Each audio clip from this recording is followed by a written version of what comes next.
Welcome to Pallavi TV. చదువుకున్న యువతకి ఉద్యోగాలు కల్పించడం అనేది ప్రభుత్వం బాధ్యత.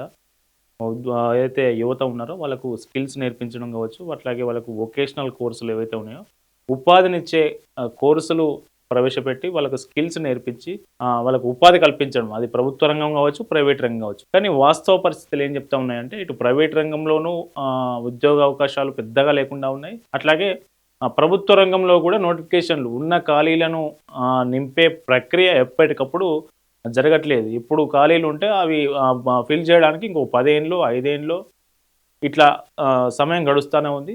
తాజా పరిస్థితుల నేపథ్యంలో ప్రభుత్వం ఏం చెప్తుందంటే, ఒక్కొక్కరు ఒక్కొక్క రకంగా చెప్తా ఉన్నాం. మేము 70,000 ఉద్యోగాలు ఇచ్చాం మొదటి సంవత్సరాలని ఈ ప్రభుత్వం చెప్తుంది. లేదు ఆ ఉద్యోగాలన్నీ మాయే. మా హయాంలో వేసిన నోటిఫికేషన్లు ఇప్పుడు ఫిల్ చేస్తున్నారు. వీళ్ళు ఏమి ఇయ్యలేదు. ఏడాదికి 2 లక్షల ఉద్యోగాలు ఇస్తామని హామీ ఇచ్చి కనీసం 1,00,000 ఉద్యోగాలు కూడా ఇయ్యలేదనేది ప్రతిపక్షం ఆరోపిస్తూ ఉన్నది. మొత్తానికైతే మొన్న ఇటీవల శ్రీధర్ బాబు మాట్లాడారు. మంత్రి శ్రీధర్ బాబు అసెంబ్లీలో మాట్లాడుతూ ఏమన్నారంటే, మేము అందరికీ ప్రభుత్వ ఉద్యోగాలు అంటే కుదరవు, ప్రైవేట్ రంగంలో ఉద్యోగాలు కల్పన చేస్తామని చెప్పారు. ఒకసారి ఆ వీడియో చూస్తే, ఒక ప్రభుత్వ రంగంలోనే ఎంప్లాయ్మెంట్ అంటే కుదరదు అధ్యక్ష. ప్రభుత్వ రంగంలోనే ఎంప్లాయ్మెంట్ అంటే కుదరదు అధ్యక్ష, ప్రైవేట్ రంగంలో కూడా వాళ్ళకు ఉపాధి కల్పన చేస్తున్నామని చెప్తా ఉన్నారు. కానీ నిజానికి నిరుద్యోగ యువత ఏముంటుందంటే, ప్రైవేట్ రంగంలో కూడా మీరు ఉపాధి కల్పించిన పరిస్థితులు ఎక్కడా లేవు, ఆ దాఖలాలు లేవు అనేది చెప్తా ఉన్నారు. అట్లాగే సీఎం రేవంత్ రెడ్డి కూడా ఏమన్నారంటే, మేము నోటిఫికేషన్లు ఇస్తుంటే నోటిఫికేషన్లు వద్దు, ఆపండి, ఇన్ని నోటిఫికేషన్లు మేము ఏం చేసుకోవాలని నిరుద్యోగులు అంటున్నారని సీఎం రేవంత్ రెడ్డి 2 చోట్ల కోట్ చేశారు. ఆ వీడియో కూడా చూద్దాం. ఒకనాడు నోటిఫికేషన్ల కోసం మీరు ధర్నాలు నిరసనలు చేసేది. నేను మీద నోటిఫికేషన్లు ఇస్తే అశోక్ నగర్ చౌరస్తాలు, అమీర్పేట చౌరస్తాలు రోజు నిరసనలు. ఇన్ని నోటిఫికేషన్లు మాకు వద్దని మొట్టమొదటిసారి తెలంగాణ రాష్ట్రంలో నోటిఫికేషన్లు తగ్గించడం ఉద్యమం జరిగింది. చూసారు కదా, ఇన్ని నోటిఫికేషన్లు మాకు వద్దు, ఈ నోటిఫికేషన్లు ఆపాలంటూ తెలంగాణలో అమీర్పేటలో, అశోక్ నగర్లో ఉద్యమం జరిగిందని రేవంత్ రెడ్డి చెప్తా ఉన్నారు సీఎం. ఇది ఒకసారి కాదు, 2-3 సందర్భాల్లో చెప్పారు. మన ప్రభుత్వం వచ్చిన తర్వాత మేము మీద నోటిఫికేషన్లు ఇస్తే, ఇన్ని నోటిఫికేషన్లు ఎంబడెంబడే వద్దు, మేము చదువుకోలేకపోతున్నాం, నోటిఫికేషన్లను వాయిదా వేయండి అని దేశంలో ఏదైనా ఒక రాష్ట్రంలో ధర్నా జరిగిందంటే అది తెలంగాణ రాష్ట్రంలోనే. ఎస్, చూశారు కదా, ఈ 2 వీడియోలు చూశారు కదా. కానీ ఈ మంత్రి చెప్తున్న మాట, సీఎం రేవంత్ రెడ్డి చెప్తున్నటువంటి మాటలు భిన్నంగా ఉన్నాయి. వాస్తవ పరిస్థితి ఏంటంటే, అటు దిల్సుఖ్ నగర్ కావచ్చు, అశోక్ నగర్ కావచ్చు, అమీర్పేట కావచ్చు, ఉద్యోగార్థులు నోటిఫికేషన్ల కోసం ఎదురు చూస్తూ ఉన్నారు. ఆల్రెడీ ఇచ్చిన నోటిఫికేషన్లు ఏమో న్యాయపరమైన చిక్కులు ఉన్నాయి, న్యాయపరమైన సమస్యలతో వాటి కోర్టులోకి వెళ్తూ ఉన్నారు. కొత్త ఉద్యోగాలు అయితే రావట్లేదు. అన్ని శాఖల్లో, అన్ని రంగాల్లో, అన్ని శాఖల్లో ఉద్యోగాల ఖాళీలు ఉన్నాయి, కానీ వాటిని భర్తీ చేసే ప్రక్రియ మాత్రం కొనసాగట్లేదు. ఇప్పుడు విద్యారంగం పరిస్థితి చూద్దాం. విద్యారంగం పరిస్థితిలో దారుణమైన పరిస్థితి ఏంటంటే, విద్యారంగంలో డిఎస్సి పడుతుంది, ఈ సంవత్సరం డిఎస్సి పడుతుంది, టెట్ రాస్తున్నాం, మేము టెట్ కోసం కష్టపడుతున్నాం, టెట్ అయిపోగానే, టెట్ పాస్ కానీ మాకు డిఎస్సి పడితే మాకు ఉద్యోగాలు వస్తాయని వేలాది మంది, లక్షలాది మంది నిరుద్యోగులు, ఉద్యోగార్థులు కళ్ళల్లో ఒత్తులు వేసుకొని ఎదురు చూస్తుంటే, ఈరోజు నిన్న జరిగినటువంటి సమీక్షా సమావేశంలో సీఎం రేవంత్ రెడ్డిని తీసుకున్నటువంటి నిర్ణయంతో వీళ్ళందరికీ, నిరుద్యోగులకు నిరాశ ఎదురైందని చెప్పవచ్చు. ఎందుకంటే ఈ డిఎస్సి ఈ సంవత్సరం పడబోట్లేదు, వచ్చే సంవత్సరం కూడా కష్టమే, డౌటే. డిఎస్సి ఇకపై కాంగ్రెస్ పాలనలో ఈ 2.5 ఏళ్ళలో డిఎస్సి పడుతుందా, ఉపాధ్యాయ పోస్టుల ఖాళీలు రిక్రూట్ చేస్తారా చేయరా అనేది డౌటే. ఎందుకు ఈ మాట చెప్తున్నానంటే, ఈరోజు పేపర్లో వచ్చిన ఒక క్లిప్ చూద్దాం. టీచర్ల హేతుబద్ధీకరణకు సీఎం పచ్చజెండా. రాష్ట్రంలో 10 ఏళ్ల తర్వాత ప్రభుత్వ ఉపాధ్యాయుల హేతుబద్ధీకరణకు ముఖ్యమంత్రి రేవంత్ రెడ్డి గ్రీన్ సిగ్నల్ ఇచ్చారు. సచివాలయంలో గురువారం విద్యాశాఖ పైన సమీక్ష నిర్వహించారు. ఈ సందర్భంగా విద్యాశాఖ అధికారులు కొత్త మండలాలకు ఎంఈఓ పోస్టులు, 21 జిల్లాలకు డిఈఓ పోస్టుల మంజూరు తదితరాల గురించి ప్రస్తావించినట్టు సమాచారం. ప్రతి 30 మంది పిల్లలకు ఒక టీచర్ ఉండాలని, రాష్ట్రంలో మాత్రం ప్రతి 17 మందికి ఒకరు ఉన్నారని సీఎం వ్యాఖ్యానించినట్టు తెలిసింది. ఎంతో మంది మిగులు టీచర్లు ఉన్నందున వారిని వివిధ అవసరాలకు సమర్థంగా వాడుకోవాలని సూచించారు. ఎంఈఓ పోస్టుల మంజూరుకు మాత్రం ఆహ్వానం లభించలేదు. టీచర్ల హేతుబద్ధీకరణకు మాత్రం ముఖ్యమంత్రి అంగీకరించారు.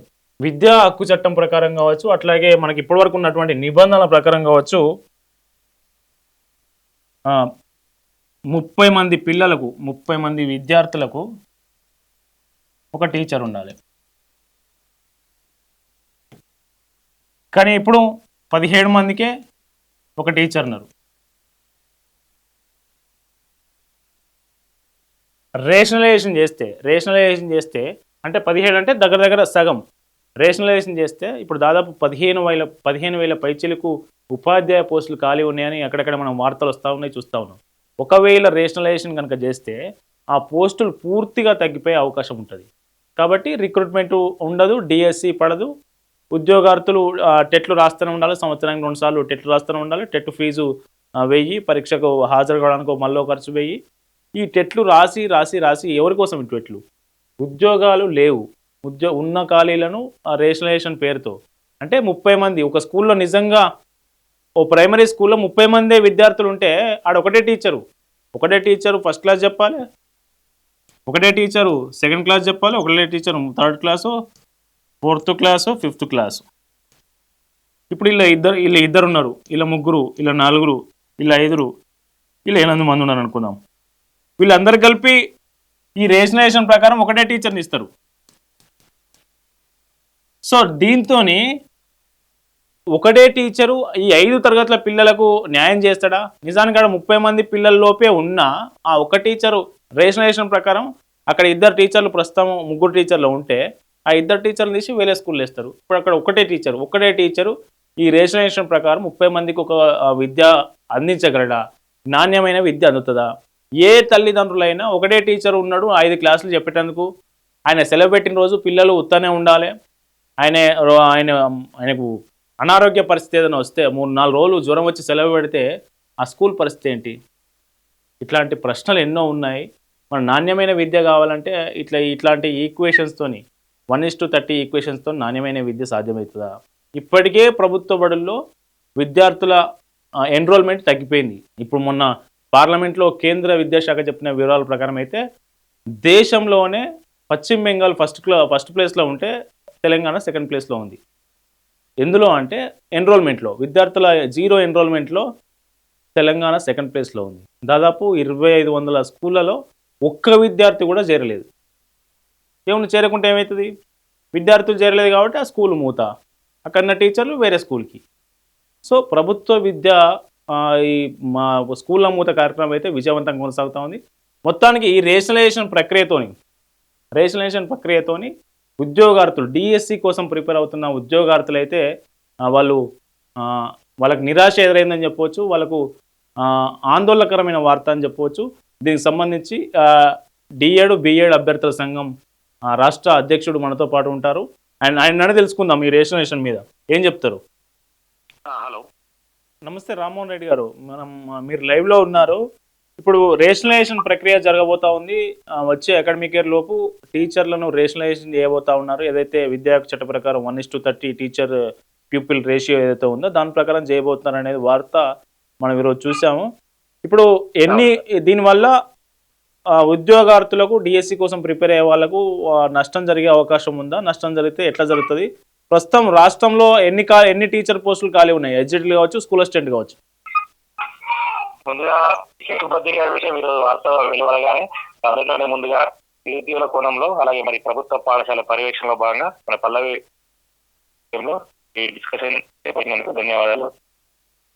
వాస్తవానికి తెలంగాణ ఏర్పడిన తర్వాత 2015లోనే రిజిస్ట్రేషన్ ప్రక్రియ అప్పుడు అందరికీ తెలుసు. అప్పట్లో 20,000 పోస్టులు ఖాళీ ఉంటే మనం అనేక సంఘం ఆధ్వర్యంలో కావచ్చు, ఇతర ప్రజా సంఘ ఆధ్వర్యంలో అనేక సార్లు ఉద్యమాలు చేపట్టినప్పటికీ అప్పుడు ప్రభుత్వం రిజిస్ట్రేషన్ పేరిట భారీగా పోస్టు తగ్గించి చివరికి సుప్రీంకోర్టు వెళ్తే కానీ అప్పుడు డిఎస్సీ నోటిఫికేషన్ జారీ కాలేదు. అప్పట్లోనే దాదాపు 12,000 పోస్టుల కొత్త పడింది. మరి ఆ తర్వాత 2023 అసెంబ్లీ ఎలక్షన్ల ముందు కూడా 2021లో కూడా 10-11 తీశారు. వాస్తవానికి విద్యార్థుల చట్టం ప్రకారం ఓవరాల్ గా రాష్ట్ర విషయం ప్రకారం చూస్తే 30 మంది విద్యార్థులకు ఒక టీచర్ ఉండాలని ఆ ప్రకారం వాళ్ళు 10-11 జీవో ఇష్టపడేకి, మరి వాస్తవానికి అలా ఉండదు. ఖచ్చితంగా ప్రాథమిక పాఠశాలలు అలాగే హై స్కూల్లో కావచ్చు, యూపీఎస్ లో కావచ్చు, ఖచ్చితంగా ప్రతి తరగతికి ఒక టీచర్ ఉండాలి. అలాగే ప్రతి 10 మంది విద్యార్థులకు ఒక టీచర్ ఉంటేనే ఇటు విద్యార్థుల కోణంలో కావచ్చు, మరి ప్రభుత్వ పాఠశాల మరలు ఉంటుంది. అలా కాకుండా మరి వీళ్ళు రేషనలైజేషన్ ఖచ్చితంగా వీళ్ళు ఇచ్చిన జీవోలు ప్రకాశిస్తే 10-15 లెక్కలు ఉండే అవకాశం చాలా స్పష్టంగా ఉపయోగిస్తుంది. ఇప్పుడు ఎడ్జిటీలు ఎన్ని ఖాళీలు ఉన్నాయి రాష్ట్రంలో ఇప్పుడు మీ అంచనా ప్రకారం? ప్రస్తుతం అయితే ఉన్న లెక్కల ప్రకారం కేసీఆర్ ప్రభుత్వం 52 నుంచి 60 చేసిన అప్పుడు పదవి విరమణ ప్రస్తుతం అయితే మరి ముగిసిన నేపథ్యంలో దాదాపు ఈ 6 నెలల కాలంలోనే 7,000 అలాగే గత సంవత్సరమే ప్రమోషన్ డిఎస్సీ కూడా గత 2023-24 డిఎస్ సంబంధించి 11,000 పోస్టులు భర్తీ చేసినప్పటికీ ఆ పోస్టులు ప్రమోషన్ల కంటే ముందు ఇచ్చిన పోస్టు అంటే కేసీఆర్ ప్రభుత్వం 5,000 పోస్టులకు మళ్ళీ కాంగ్రెస్ వచ్చిన తర్వాత మరొక 5,000 పోస్టులు వాస్తవానికి ఆ 12,000 పోస్టులు అనేది కేసీఆర్ అసెంబ్లీలో 2022 అసెంబ్లీలో 1,00,000 ఉద్యోగంలో భాగంగా అప్పుడు 15,000 టీచర్ పోస్టులు పెట్టాడు. కానీ మనం అనేక సార్లు ఉద్యమాలు చేసి చివరికి ఎలక్షన్ల ముందు తూతు మంత్రంగా 5,000 పోస్టులు జారీ చేస్తే మళ్ళీ కాంగ్రెస్ వచ్చిన తర్వాత రద్దు చేసింది. అంటే ఆ 11,000 పోస్టులు ఖచ్చితంగా పాత ప్రభుత్వంలో ఏర్పడే 11,000 పోస్టులు మాత్రమే మరి కొత్త ప్రభుత్వం భర్తీ అని చెప్పుకోవచ్చు. మరి అప్పట్లోనే 10,000 పోస్టులు కోత పడింది. ఖచ్చితంగా ప్రస్తుతం ఈ లెక్క ఇప్పుడు ఈ క్షణం వరకు అయితే మరి రాష్ట్రంలో దాదాపు 15,000 టీచర్ పోస్టులు కావాలి. అందులో 10,000 మిగతా 6,000 స్కూల్ అసిస్టెంట్ పోస్టులు కావచ్చు, లాంగ్వేజ్ పని పీఈటీ సంబంధించి మొత్తం 15,000 పోస్టులు ఖచ్చితంగా ఖాళీ ఉన్నాయి. ఇప్పటికి పీఈటీ హెచ్జిటి స్కూల్ అసిస్టెంట్ కలిపి మొత్తం 15,000 పోస్టులు ఖచ్చితంగా ఖాళీ ఉన్నాయి. ఎందుకంటే ఆ 15,000 పోస్టులు అనేది మొన్న ఇచ్చిన ప్రమోషన్లనే 10,000 పోస్టులు వచ్చినాయి. మళ్ళీ ఈ 4-5 నెలల కాలం కావచ్చు, సంవత్సర కాలం నుంచి పదవి విరమణ పొందిన జాబితా తీసుకుంటే మనం రాబోయే అకాడమిక్ మొత్తం 15,000 పోస్టులు ఖచ్చితంగా ఖాళీ ఉన్నాయి. ఇప్పుడు రేషనలైజేషన్ చేస్తే ఇప్పుడు 1:17 ఉన్నారు టీచర్లు రాష్ట్ర వ్యాప్తంగా, వాళ్ళను 1:30 చేస్తే ఈ 15,000 పోస్టుల్లో ఎన్ని పోస్టులు కోత పడే అవకాశం ఉంటుంది? దాదాపు ప్రభుత్వం ఇచ్చిన ఇప్పుడు 15 నుంచి మరి జాతీయ స్థాయి ప్రకారం మరి 17 మందికి ఒక విద్యార్థి ఉన్నారు. కానీ మా రాష్ట్రంలో మేము 30 మందికి ఉన్న 17 మందికి ఒక టీచర్ కేటాయిస్తున్నాం. మా లెక్కల ప్రకారం చేస్తే ఖచ్చితంగా 15 నుంచి దాదాపు మనకు తెలిసి 10 నుంచి 15,000 టీచర్లు ఎక్సెస్ చూపించే అవకాశం చాలా స్పష్టంగా ఉంది. అంటే దాదాపు ఎన్ని పోస్టులు టీచర్లు 10 నుంచి 15,000 పోస్టులు అంటే ఉన్న ఖాళీలు అన్ని తొలగించే కుట్ర అంటే ఖాళీలన్నీ సంఖ్య తగ్గి ఉన్న టీచర్లే 10,000 మంది ఎక్సెస్ ఉన్నారనే లెక్కలు ఖచ్చితంగా గత ప్రభుత్వ హయాంలో కావచ్చు ఇప్పుడు కూడా ఆ లెక్కల ప్రకారం ఇస్తే ఖచ్చితంగా ఇప్పుడున్న టీచర్లు రాష్ట్ర వ్యాప్తంగా 1,20,000 మంది టీచర్లు ఉన్నారు. కానీ లెక్కల ప్రకారం ఇస్తే 1,02,000 మంది అవసరం ఉంటారు. కాబట్టి దాదాపు 10 నుంచి 18,000 టీచర్లు ఎక్సెస్ ఉన్నారని చూపెట్టబోతున్నారు. అంటే ఖాళీలు 15,000 ఖాళీలు మొత్తం ఏమీ లేవని చూపించడంతో పాటు ఒక 10 నుంచి 15,000 మంది టీచర్లు ఎక్సెస్ ఉన్నారు మా దగ్గర అని లెక్కల్లో చూపెట్టే ప్రయత్నం జరుగుతుంది అంటారు. అవును, 2015 విషయం 2020 కూడా పెద్ద ఎత్తున ఉపాధి సంఘాలు కావచ్చు, నిరుద్యోగులు కావచ్చు పెద్ద ఎత్తున ఆందోళన వ్యక్తం చేస్తే ఖచ్చితంగా మళ్ళీ అప్పుడు జీవో వెనక తీసుకున్నారు. మన డిఎస్సీ కంటే మొన్న గత సంవత్సరం 2024 కూడా ఒక జీవో రిలీజ్ చేశారు. అప్పుడు కూడా 10-11 జీవో ప్రకారం పాత అధికారుల ప్రకారం ఇస్తున్నామని చెప్తే మళ్ళీ పాత యూడేస్ లెక్క ప్రకారం కాకుండా ప్రస్తుతం ఉన్న మరి అకాడమిక్ ప్రకారం విద్యార్థి సంఖ్య పెరిగింది కాబట్టి అంటే మళ్ళీ ఆ రిజిస్ట్రేషన్ ఇష్యూ అని సైడ్ ట్రాక్ అయింది. మళ్ళీ ఇప్పుడు మరి నిన్న సీఎం గారి విద్యాశాఖ సమీక్షలో మరి కొత్తగా రేషనలైజేషన్ కు మేము ఆమోదం తెలిపినటువంటి వార్తలు వస్తున్నాయి కాబట్టి ఖచ్చితంగా మనం సీఎం గారి దృష్టికి అయితే ఎందుకంటే రాష్ట్రంలో మీరు ఓవరాల్ రేషియో కాకుండా ప్రతి మండల్లో లెవెల్లో ఉండే ప్రతి స్కూల్ వైజ్ చూస్తే ఖచ్చితంగా ఖాళీ ఉంటుంది. అలా కాకుండా ఇప్పుడు ఏం జరుగుతుందంటే ఒక మండల్లో 15 ప్రైమరీ స్కూల్ ఉంటే అందులో ఓవరాల్ గా 2 రేషియో ప్రకారం చూసుకుంటే ఖచ్చితంగా అలా కాకుండా ఇండివిజువల్ గా ప్రతి గ్రామానికి ప్రతి తండాకు ప్రభుత్వ పాఠశాల మనగడ ఉండాలంటే ప్రతి స్కూల్ వారిగా తీసుకుంటే మాత్రమే ఖచ్చితంగా మనకు విద్యార్థులకు లాభం జరుగుతుంది, ప్రభుత్వ పాఠశాల లాభం జరిగే అవకాశం ఉంటుంది. అంటే రేషనలైజేషన్ ప్రక్రియలో మండలం వైజ్ చూస్తారా? వీళ్ళు ఓవరాల్ రేషియో చూస్తున్నారు. 1:, ప్రతి స్కూల్లో ఇప్పుడు ఒక్కొక్క స్కూల్లో 20 మంది పిల్లలు ఉంటారు, కొన్ని స్కూల్లో 20 మంది ఉంటారు, కొన్ని స్కూల్లో 20 మంది, కొన్ని స్కూల్లో అంటే మారుమూల ప్రాంతాల్లో వస్తే మరి ఇప్పుడు మన ఏరియాలో అంటే ఒక్కొక్క జిల్లాలో ఒక్కొక్క సామాజిక మాధ్యమాలు ఏర్పడి ఆ స్కూల్ ఉంటాయి కాబట్టి ప్రైవేట్ స్కూల్ ఎక్కువ ఉన్న దగ్గర ఒక దగ్గర ప్రైవేట్ స్కూల్ తక్కువ దగ్గర ఉంటుంది కాబట్టి ఆ రకంగా చూస్తే ఖచ్చితంగా ఖాళీ ఉంటాయి. కానీ వీళ్ళు ఓవరాల్ రేషియో చూస్తున్నారు. రేషియో చూస్తే ఖచ్చితంగా అది మన రాష్ట్రంగా ఏ రాష్ట్రంలో టీచర్లు ఎక్సెస్ ఉంటారు. అది ఓకే. అంటే ఇప్పుడు దాదాపు ఈ హెచ్జిటి స్కూల్ అసిస్టెంట్ పీఈటీ ఈ ఉద్యోగాలకు ప్రిపేర్ అవుతున్నటువంటి నిరుద్యోగుల సంఖ్య రాష్ట్రంలో ఎంత ఉండొచ్చు అందాదా? దాదాపు మనకు 2020 17 డిఎస్సీ ప్రామాణికంగా తీసుకున్న 2023 గత సంవత్సరం డిఎస్సీ 24 డిఎస్సీ మనకు 3 లక్షల మంది అభ్యర్థులున్నారు, 1,00,000 మంది డిఈడి అభ్యర్థులు, 2 లక్షల బీఈడి అభ్యర్థులున్నారు. అందరూ కూడా దాదాపు 90% మంది నిరుద్యోగులు టెట్ ఇప్పటికే దాదాపు ఉమ్మడి రాష్ట్రంలో మొదలుకొని ఇప్పుడు తెలంగాణ మొత్తం కలిపి 12 సార్లు టెట్ నిర్వహించారు. అంత మొత్తం కలుపుకొని ఈ 15 సంవత్సరాల్లో మరి దాదాపు 90% మంది టెట్ క్వాలిఫై డిఎస్సీ పని చూస్తున్నారు. మనం ఉమ్మడి రాష్ట్రంలో చూస్తే ప్రతి 2 సంవత్సరాలకు ఒక డిఎస్సీ పడేది. కానీ తెలంగాణ వచ్చిన తర్వాత మరి ప్రభుత్వ పాఠశాల సంఖ్య క్రమేణా విద్యార్థి సంఖ్య అంటే తగ్గడం మనం రకరకాల ప్రత్యామ్నాయాలు చూస్తే మనకు 2017 డిఎస్సీ సెప్టెంబర్ 24 అంటే దాదాపు 7 సంవత్సరాల తర్వాత ఒక డిఎస్సీ పడే కాబట్టి నిరుద్యోగులు అయితే చాలా ఆతృతగా ఉన్నారు. ఎందుకంటే డిఎస్సీ కోసం గత ప్రభుత్వం మనకు అప్పుడు ఎన్నికల ముందు ఇచ్చిన డిఎస్సీ వీళ్ళు రద్దు చేసి కాంగ్రెస్ గవర్నమెంట్ వచ్చిన తర్వాత 11,000 భర్తీ చేశారు. మళ్ళీ అంతలో 6,000 పోస్టులు మరొక డిఎస్సీ అన్నారు. మరి ఇప్పుడు సంవత్సరాలు గడుస్తున్నా ఇంతవరకు డిఎస్సీ వస్తుందని ఆశ పెట్టుకుంటే మరి సదరగా ఈ టీచర్లకు ఎదురు నిరుద్యోగ నిరాశలో తీవ్ర నిరాశ ఉందని చెప్పవచ్చు. ఓకే. ఇప్పుడు డీఎడ్, బీఎడ్ అభ్యర్థుల సంఘం తరపున మీరు ఈ రిజిస్ట్రేషన్ ప్రక్రియకు ఏదైతే ఖాళీలు ఉన్నాయో టీచర్ల ఖాళీలను భర్తీ చేసే ప్రక్రియ నుంచి ప్రభుత్వం వైదొలుగుతున్న తీరుపై మీరు ఎట్లా స్పందించబోతున్నారు భవిష్యత్తులో?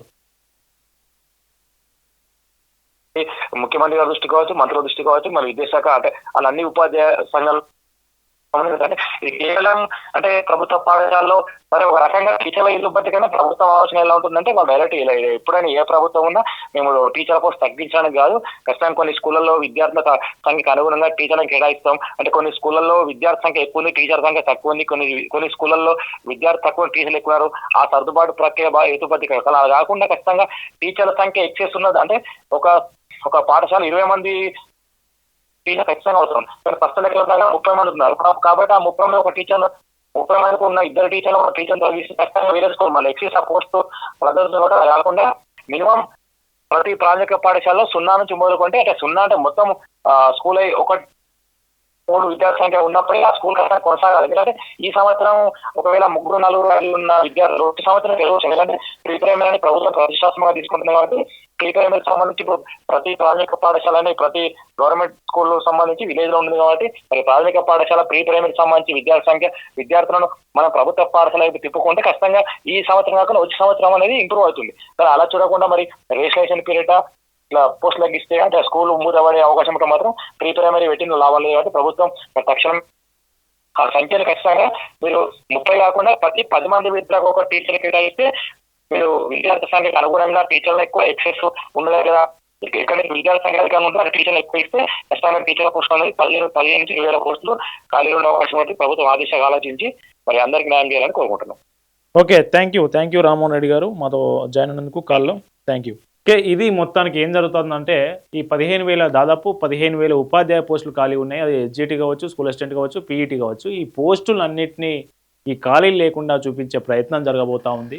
ఎందుకంటే ఇప్పుడు 1:17 రేషియోలో టీచర్లు ఉన్నారు కాబట్టి వాళ్ళను 1:30లో ఏదైతే నిబంధనలు రైట్ టు ఎడ్యుకేషన్ కావచ్చు, అట్లాగే విద్యాశాఖకు సంబంధించి టీచర్లకు విద్యార్థి ఉపాధ్యాయ నిష్పత్తి ఏదైతే ఉందో ఆ గైడ్లైన్స్ ప్రకారం 1:30 చేస్తే ఈ 15,000 ఖాళీలు పోగా ఇంకా దాదాపు ఇంకో 15,000 మంది టీచర్లే ఎక్సెస్ ఉన్నారు. మేము రిక్రూట్మెంట్ ఏడా చేయాలనే చెప్పే అవకాశం ఉంది ప్రభుత్వం.